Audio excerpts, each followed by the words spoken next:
Cet épisode du balado La santé au-delà des mots est une présentation de Jean-Marc Tremblay, courtier hypothécaire multiprêt hypothèque. Contactez sans tarder Jean-Marc Tremblay, courtier hypothécaire, au 418-435-1531.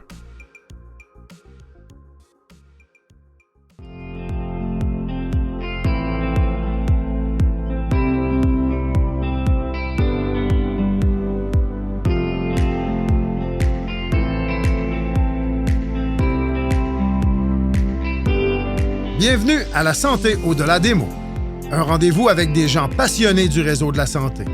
Jean-Pierre Gagné, lui-même médecin, vous fera partager sa passion pour le domaine et vous fera découvrir une foule d'invités et d'acteurs clés du réseau. Voici votre animateur, le docteur Jean-Pierre Gagné. Bonne écoute. Je reçois cette semaine pour une deuxième reprise mon ami le docteur André Bégin, chirurgien hépatobiliaire au CHUS à Sherbrooke. André a complété sa formation médicale et chirurgicale à l'Université de Sherbrooke avant de poursuivre avec un fellowship en chirurgie hépatobiliaire et pancréatique à l'Université de Montréal. Nous discutons aujourd'hui du cancer du pancréas, qui est l'un des principaux champs d'expertise du Dr Bégin.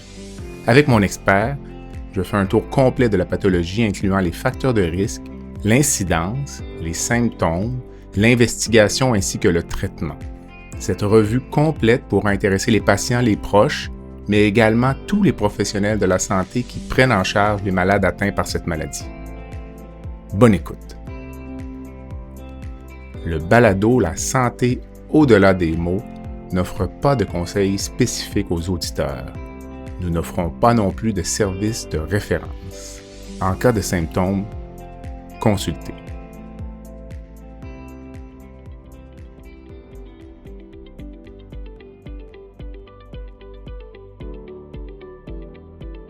Je prends un court moment pour remercier les commanditaires qui rendent possible la diffusion du balado La santé au-delà des mots. Groupe Conseil Beauchamp-Beaulieu Dessureau-Toupin, associé à la financière Banque nationale Gestion de patrimoine, Rempart Neurophysiologie, le groupe TIGE, Eurofin Environex et Go Mouton.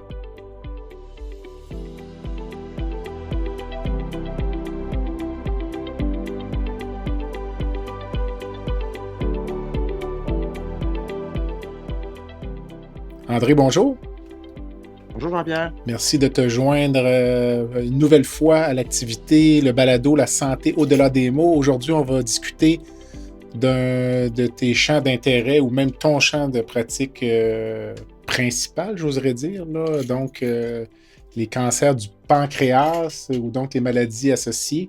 D'abord, juste pour commencer, souvent on parle cancer du pancréas, mais il peut y avoir plusieurs cancers dans la région du pancréas. Là. Quels sont-ils pour nos auditeurs, les différences, les similitudes? Oui. Mais dans la région du pancréas, puis dans les chirurgies qui se ressemblent ou qu'il faut différencier souvent au départ, il y a l'estomac qui est très près, puis dont la chirurgie peut se ressembler à certains égards. Ensuite, on a le duodénum qui fait pas mal la même chirurgie que le cancer du pancréas, en particulier sa portion droite qu'on appelle la tête, ça donne la même chirurgie. Sinon, le cholangiocarcinome, c'est un cancer de la voie biliaire, donc tout ça, c'est le même carrefour.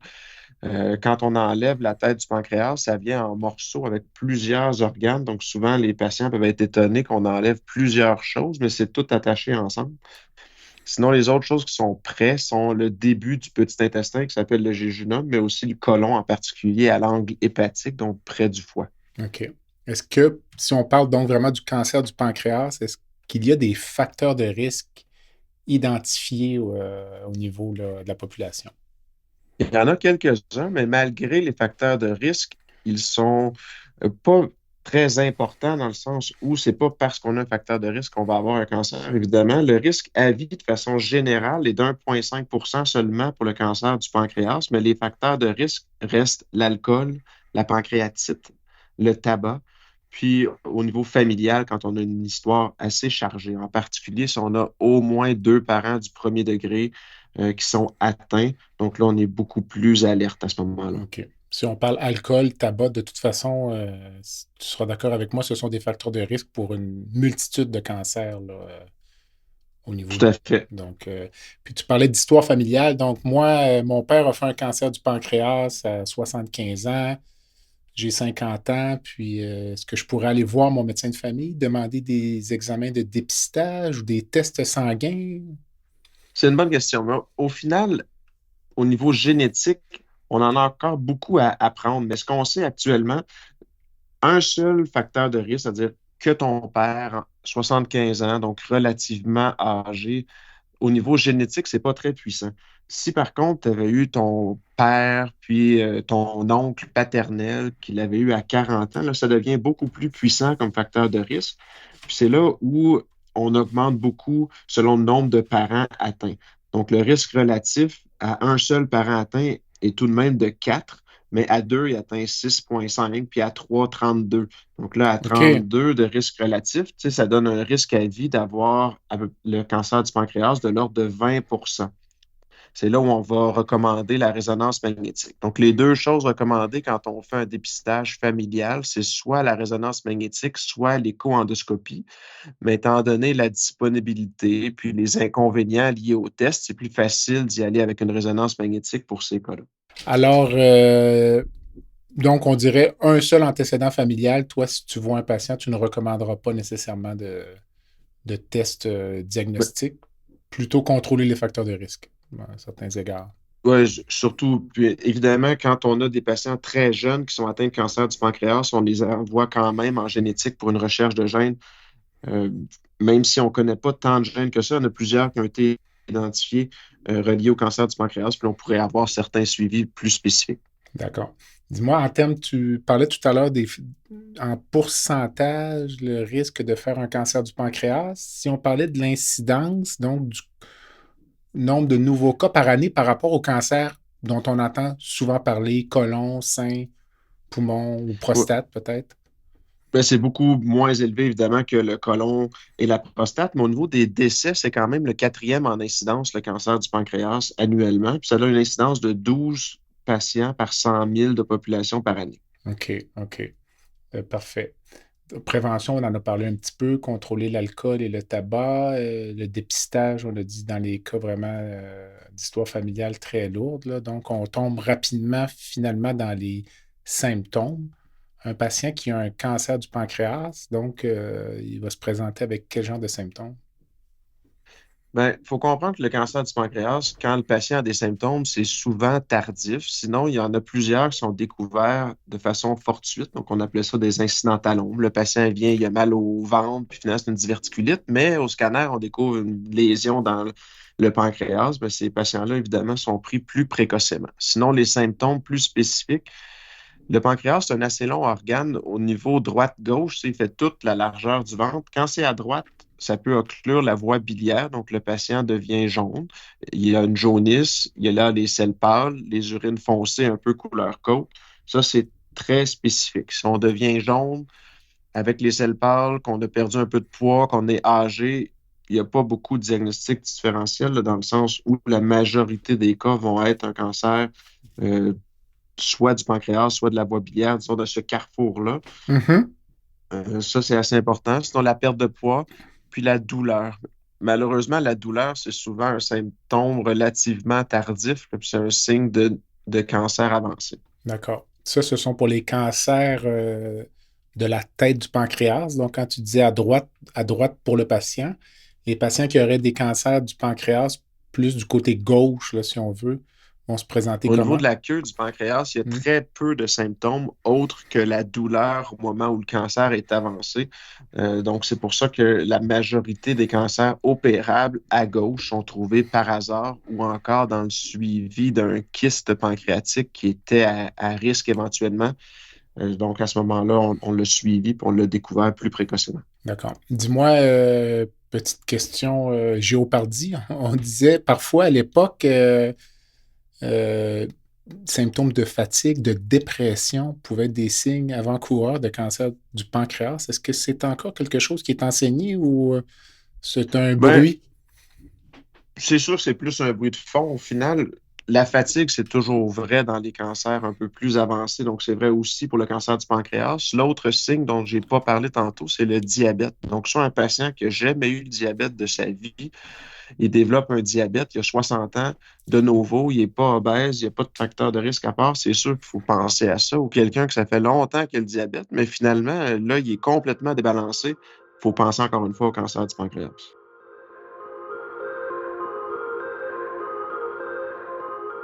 Vous vivez des périodes d'insécurité lors de votre renouvellement hypothécaire, vous aimeriez discuter de vos projets hypothécaires et ainsi obtenir les meilleures conditions de remboursement en lien avec votre situation? La mission de Jean-Marc Tremblay, courtier hypothécaire multiprêt hypothèque, est de trouver le meilleur prêt hypothécaire pour vous, sans frais. Vous avez accès aux produits d'une vingtaine d'institutions financières et ce même sans vous déplacer. De cette façon, vous êtes certain d'obtenir une hypothèque adaptée à vos besoins, ce qui vous permettra de réaliser des économies considérables. Que ce soit pour un achat, une préapprobation, un refinancement, un renouvellement, une marge de crédit ou tout simplement pour obtenir des conseils judicieux, n'hésitez pas à contacter Jean-Marc et faites-lui part de votre projet. Contactez Jean-Marc pour une préautorisation rapide et sans frais au 418-435-1531. C'est au 418-435-1531 ou recherchez Jean-Marc Tremblay, courtier hypothécaire, sur votre moteur de recherche.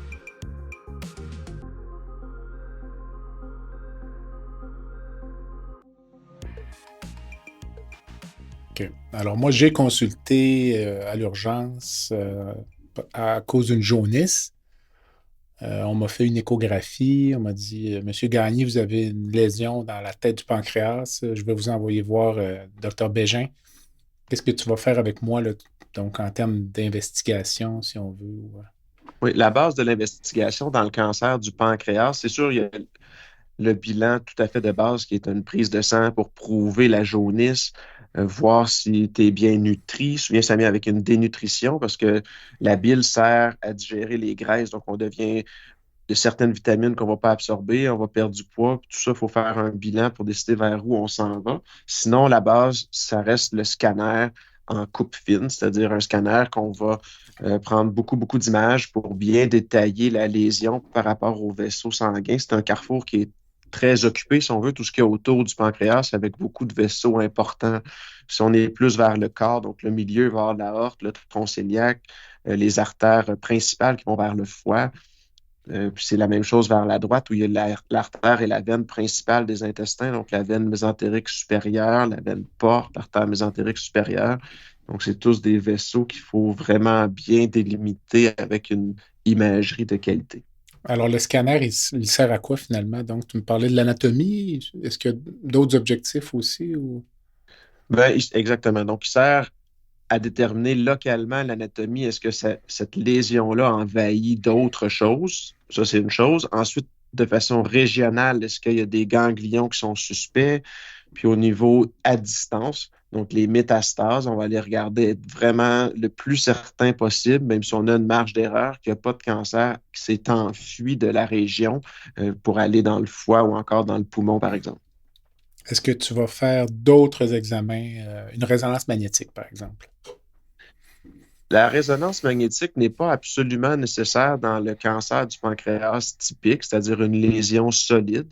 La résonance magnétique, on l'utilise surtout dans deux contextes. Un contexte où le patient fait une pancréatite, donc ça pourrait se présenter le cancer comme une pancréatite, mais on reste avec un doute de lésion. Puis là, on essaie de faire la différence entre la lésion et la pancréatite, qui peut être difficile au scanner. La résonance aide un peu. Et dans les lésions kystiques, la résonance va beaucoup aider pour différencier les lésions charnues, donc une portion solide à l'intérieur du kyste. La résonance est meilleure à cet effet que le scanner. Est-ce qu'on va faire d'autres examens comme une échographie endoscopique? Bon, l'échographie endoscopique, c'est une caméra avec une sonde échographique qu'on avale par la bouche, puis on descend dans l'estomac. L'estomac est collé sur le pancréas, donc on est vraiment la face dedans. ce que ça donne, c'est deux choses. Un, en particulier, si c'est une lésion kystique, ça peut donner des informations supplémentaires. Donc, savoir si ce qu'on a vu comme étant charnu à une imagerie plus statique, telle la résonance, pourrait être un peu plus mobile à l'échographie, vu que c'est une imagerie plus dynamique. Puis l'autre chose, ça permet de prendre une biopsie, donc d'avoir un diagnostic au préalable. La biopsie, on l'a fait parfois. La raison de faire la biopsie en particulier, c'est si on a un protocole d'étude qui permettrait de faire de la chimiothérapie avant la chirurgie ou encore si on décide d'y aller d'emblée pour différentes raisons avec la chimiothérapie, mais là, c'est obligatoire d'avoir un diagnostic pathologique. OK. Il reste le dernier examen sur lequel j'aimerais t'entendre, c'est ce qu'on appelle en anglais ERCP, donc la pancréatographie. Certains patients vont parfois passer un examen pour des lésions du pancréas. Quelle utilisation en fais-tu? Oui, donc le RCP ou la pancréatographie rétrograde, encore une fois, c'est un examen avec une caméra par la bouche. On descend dans l'estomac, ensuite le duodénum, puis là, on voit la sortie du canal de la bile dans le duodénum. À cet endroit-là, la raison de le faire, l'examen, c'est si le patient a une jaunisse qui est très symptomatique. Donc, les symptômes qui viennent avec la jaunisse, c'est le prurite. Donc, le patient a beaucoup de démangeaisons qui n'est pas capable de contrôler avec des crèmes ou avec du Benadryl. C'est pas efficace. Le traitement de ça, c'est de guérir, si on veut, ou de pallier à la jaunisse. Puis ça, ben, c'est de déboucher la voie biliaire avec une prothèse. Donc ça, c'est une raison de le faire. L'autre pourrait être une dénutrition sévère. Un patient qu'on ne peut opérer, donc nécessairement, on voudra enlever l'ictère. On peut en même temps, ça ressemble à une brosse à dents, honnêtement. On prend une petite brosse, là, puis on va brosser à l'intérieur des canaux biliaires pour prendre certaines cellules. Donc, ça peut faire office de biopsie, sachant que c'est loin d'être parfait, là. C'est un peu moins sensible comme biopsie que la biopsie à l'écho-endoscopie. Donc, c'est principalement ça les raisons. Puis la dernière étant l'infection des voies biliaires qui s'appelle une cholangite. Ça, c'est une obligation d'aller en ERCP. D'accord. Alors, tu as évoqué il y a quelques instants le traitement néoadjuvant. Disons, mais le patient qui vient avec un cancer de la tête du pancréas, tu as fait le scanner, il n'y a pas de métastase, pas d'envahissement des vaisseaux principaux dont tu as parlé. On va aller directement en chirurgie en 2023 ou on va aller vers un protocole de recherche ou C'est pour ça que c'est important d'aller dans des grands centres, ce qui est le cas dans la majorité du temps là, par rapport au cancer du pancréas, mais c'est un domaine qui est en mouvance continue, en particulier pour le néoadjuvant. Donc, les protocoles d'études sont fortement encouragés, entre autres nous actuellement. Donc là, en 2023, on en a un pour les patients comme tu décris. Donc, d'emblée résécable avec une pathologie. Évidemment, il y a toujours certains critères, mais là, on les randomise entre le néoadjuvant, donc la chimiothérapie avant une chirurgie à visée curative versus la chirurgie d'emblée suivie par la chimiothérapie. En sachant qu'une des prémices de ça, c'est que certains patients vont progresser. Donc, on dit que la biologie de la tumeur est toujours très importante. S'il progresse sous chimio, c'est probablement des patients qu'on a opérés pour rien. Donc, ça, c'est un peu la prémisse de ce raisonnement-là. Aussi, d'être plus facilement capable d'enlever tout le cancer, sachant en même temps que 60% des patients qu'on donne la chimiothérapie après la chirurgie ne vont pas se rendre en dose complète jusqu'à la fin du traitement attendu en chimiothérapie. tu as dit deux, trois choses importantes pour nos auditeurs. D'abord, tu as mentionné néoadjuvant. C'est quoi un traitement néoadjuvant? Oui, bon, la chimiothérapie peut être donnée avant ou après une chirurgie si on se situe dans un domaine curatif. Donc, la pierre angulaire du traitement reste la chirurgie. Néoadjuvant, c'est avant la chirurgie, puis adjuvant, c'est après la chirurgie, mais un et l'autre, c'est de la chimiothérapie dont le régime sera, disons, de base le même si on a plusieurs choix. Là. Disons, le choix numéro un reste le même, que ce soit avant ou après, avec une tendance d'aller un peu comme dans d'autres types de cancers vers de la chimiothérapie avant et après la chirurgie. Et lorsqu'on parle en général de chimiothérapie néoadjuvante ou adjuvante, on est en mode curatif. Exactement. C'est dans le but de guérir la maladie. Et tu as parlé aussi de randomisation. Qu'est-ce que c'est la randomisation dans un projet d'étude? Ouais. Quand on rentre dans un projet d'étude, il y a souvent 2 ou plus façons de faire. Puis là, le but de l'étude, c'est de trouver quelle est la meilleure façon de faire. Donc, la randomisation. Donc, on a M. Gagné, par exemple, qui avait son cancer tantôt. Puis là, on va le randomiser totalement au hasard. C'est-à-dire que ça va être pigé au hasard qu'il est dans le bras, donc dans une voie de traitement qui inclut la chimiothérapie avant la chirurgie, donc néoadjuvant, versus une chirurgie d'emblée. Donc, on ne décide pas, ni le clinicien, ni le patient, une fois qu'on est rentré dans l'étude, quel bras on va tomber dedans. Donc, dans ce type d'étude-là, le patient qui n'a pas de chimiothérapie, par exemple, a le traitement standard. C'est-à-dire que le traitement standard n'est jamais la chirurgie seule, c'est la chirurgie suivie de traitement adjuvant. D'accord. Peu importe le stade, il y a toujours de la chimiothérapie. D'accord, je comprends. Parfait. Est-ce qu'il y a d'autres traitements adjuvants qui sont donnés à part la chimiothérapie? Est-ce qu'il y a place à la radiothérapie? C'est une bonne question. La radiothérapie, il y a eu plusieurs protocoles d'études. Le néoadjuvant, ça fait plus que 10 ans qu'on en parle puis qu'on en fait. Mais il reste qu'il y a eu peu d'études randomisées. L'étude randomisée est en cours. Comment on va le réaliser? Est-ce qu'on le fait seulement à base d'un quadruplet, donc 4 médicaments de chimiothérapie versus on rajoute ou non de la radiothérapie? C'est de l'ordre de série de cas. Donc, je dirais qu'il y a plusieurs façons de faire. C'est possible qu'en néoadjuvant, donc avant la chirurgie, il y ait de la radiothérapie, mais en adjuvant, ça a été bien démontré que c'est inefficace, on n'en donne pas. Le podcast La santé au-delà des mots est une présentation du groupe conseil Beauchamp, Beaulieu, Dessureau, Toupin de la financière Banque nationale Gestion de patrimoine. Comme nous croyons que la santé financière fait partie de la santé globale, nous sommes heureux de nous joindre au Dr Jean-Pierre Gagné pour vous souhaiter une bonne saison de la santé au-delà des mots. Tu veux lancer ton propre podcast mais tu ne sais pas comment t'y prendre? Pas de problème. Mouton Marketing peut t'accompagner de la conception au lancement. Envoie ton idée de podcast à bonjour@gomouton.com, bonjour@gomouton.com. L'univers du podcast t'attend.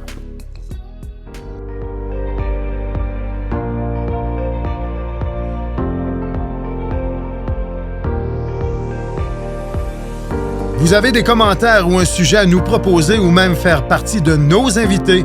Visitez le site web de notre balado à www.baladosanté.ca ou sur notre page Facebook de la santé au-delà des mots.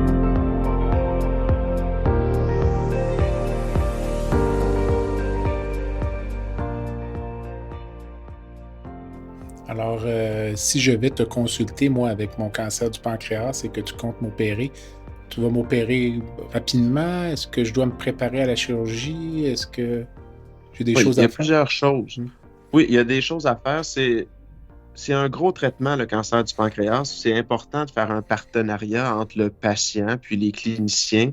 La portion patient, c'est de revenir à un état nutritionnel le mieux possible. Donc, on peut comprendre pendant que la jaunisse est en place, le patient mange moins, il a perdu du poids, c'est difficile. On pourrait, à certains égards, décider de remettre la chirurgie à plus tard parce qu'on juge le patient trop faible.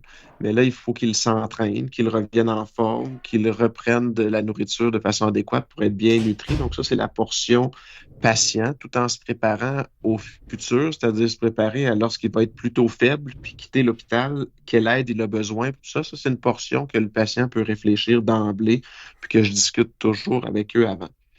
Sinon, quand on parle des délais, là, ça dépend si on va vers une chirurgie d'emblée ou si on va vers un traitement néoadjuvant, donc de chimiothérapie en premier.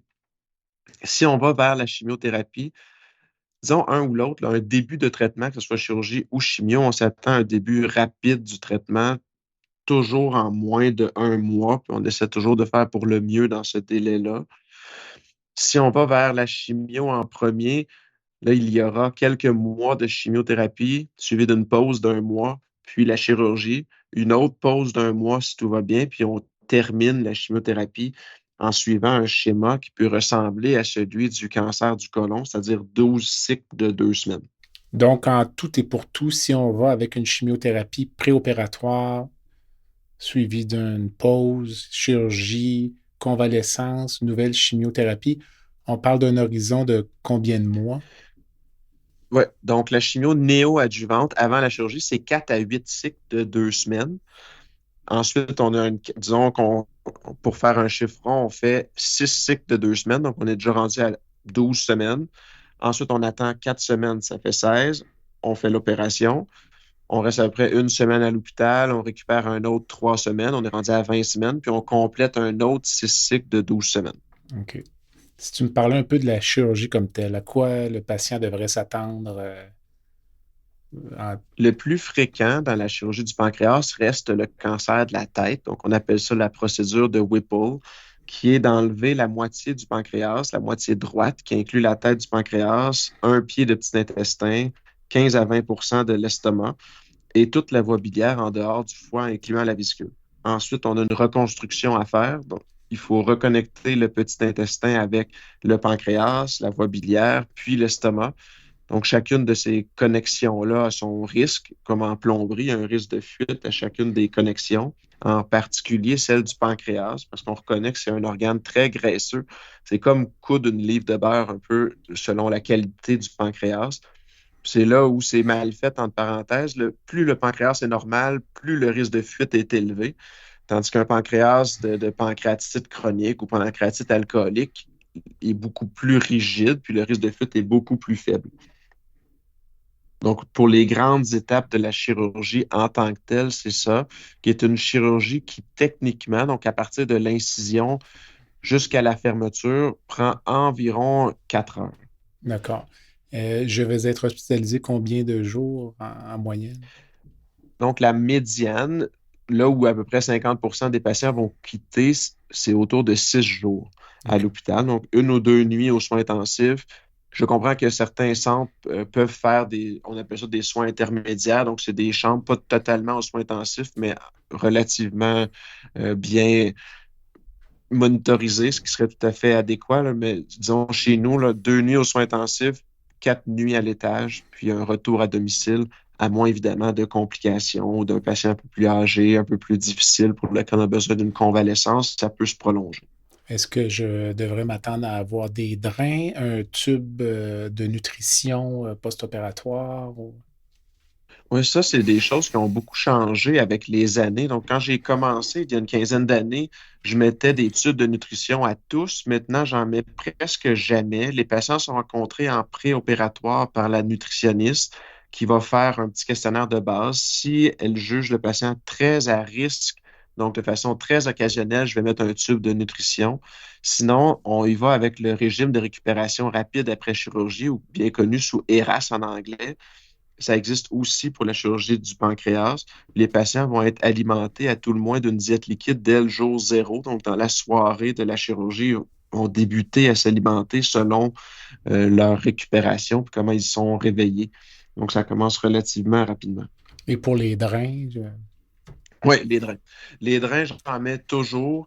C'est fortement recommandé dans les chirurgies de type Whipple. Donc, pour la tête, il n'y a pas d'exception. Il y a déjà eu une étude randomisée qui a essayé de ne pas en mettre. Ça fait peut-être 12 ans à Portland, puis il avait noté une augmentation significative de la mortalité quand on ne mettait pas de drain.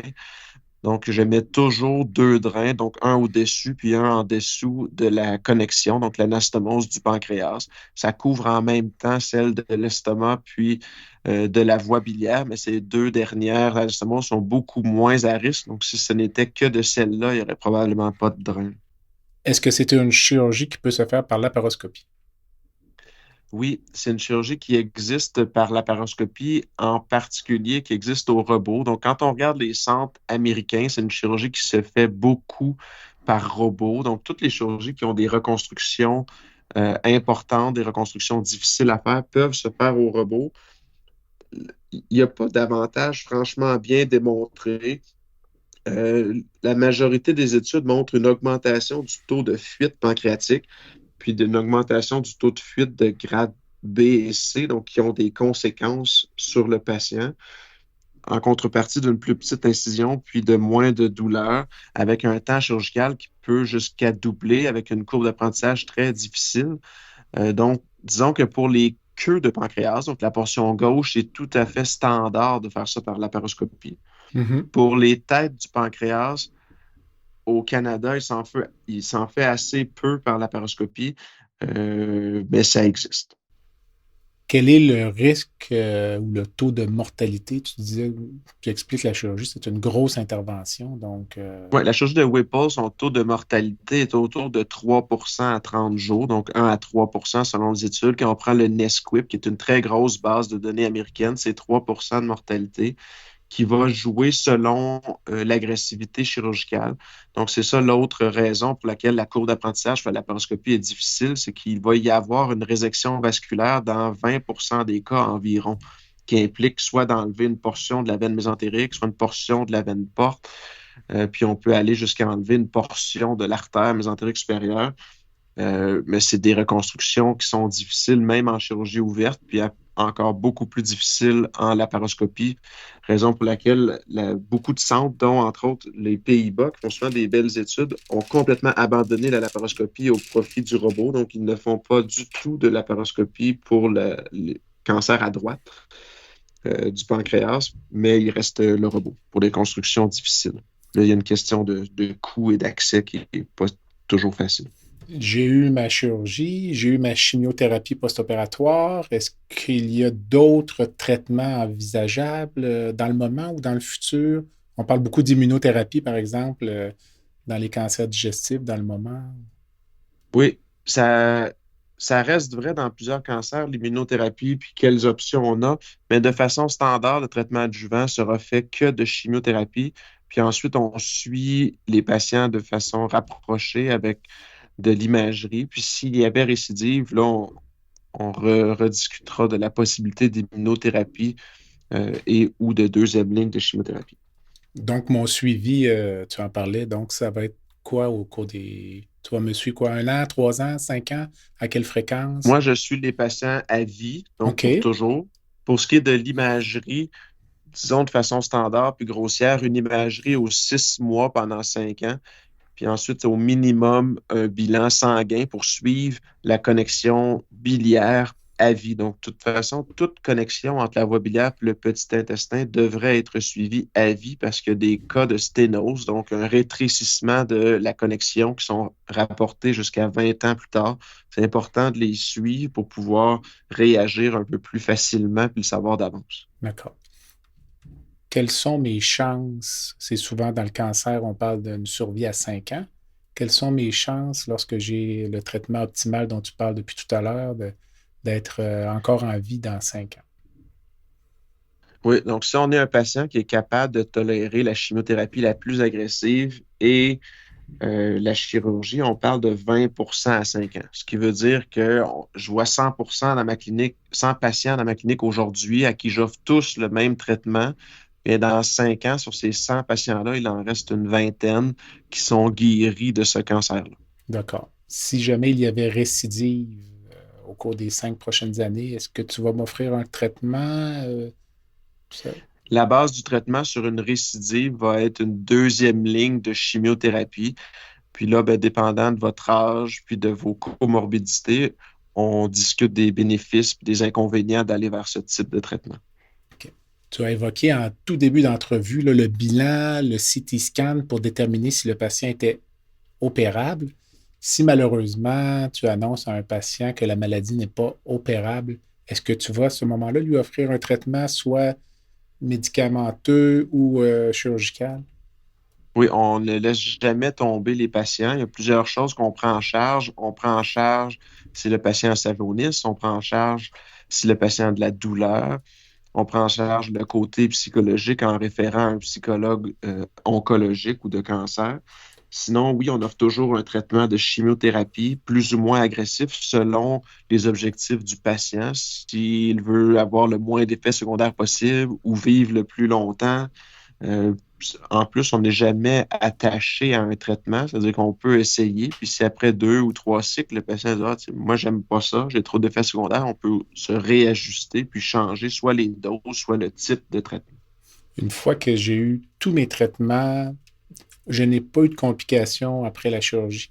Est-ce que je devrais m'attendre à retrouver une vie normale ou je vais devoir vivre avec des effets secondaires attendus de ma maladie? Oui, bien, toute chirurgie qui touche à l'estomac comprend certains effets secondaires. Il va y avoir plusieurs effets, entre autres sur la nourriture, la façon de manger, la perte de poids. Donc, il y a une portion, si on veut, même si ce n'est pas du tout ça l'objectif de la chirurgie de Whipple, qui est un peu comme une chirurgie bariatrique. Il va nécessairement y avoir une certaine perte de poids avec tout ça. Le patient se stabilise rapidement, tout de même, dans les semaines après la chirurgie. Puis les repas, comment ça peut changer? Il va y avoir jusqu'à 20% des patients qui vont avoir ce qu'on appelle un syndrome de chasse, ce qui veut dire qu'ils devront être un peu plus prudents avec les glucides, donc les pâtes alimentaires, les desserts, boire en mangeant. Donc, ce qui accélère un peu la poussée du bolus alimentaire vers le petit intestin peut favoriser ce type de syndrome qui va donner la tête qui tourne, un peu d'étourdissement, de la diarrhée après les repas. Puis il y a aussi ce qu'on appelle la gastroparésie, donc l'estomac un peu plus lent, la digestion plus lente, on vient plein plus vite. Ce qui veut dire que de façon standard, on dit aux patients qu'ils vont manger plus souvent. Donc, au lieu de manger 3 plus gros repas, ils vont manger 6 repas un peu plus petits qui tiennent dans une main. C'est un peu ce qu'on leur dit avant la chirurgie, qui va être vrai pour certains, mais pour d'autres, après 2 ou 3 mois, verront assez peu de différence avec comment ils étaient avant. C'est bien. Écoute, André, je pense qu'on a fait un bon tour d'horizon. Je ne sais pas s'il y avait ce qu'on appelle dans notre jargon, des messages clés ou des choses que tu voulais préciser avant de nous quitter.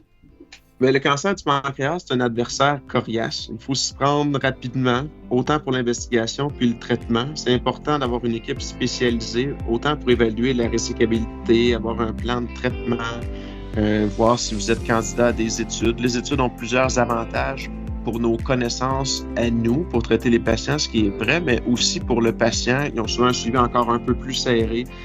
Ils sont bien accompagnés dans tout ça. Il faut toujours comprendre que le patient, il n'est pas seul. C'est une grosse équipe qui veut se battre avec eux puis de l'accompagner dans ce long marathon-là, ce long processus-là. Bien, André, merci.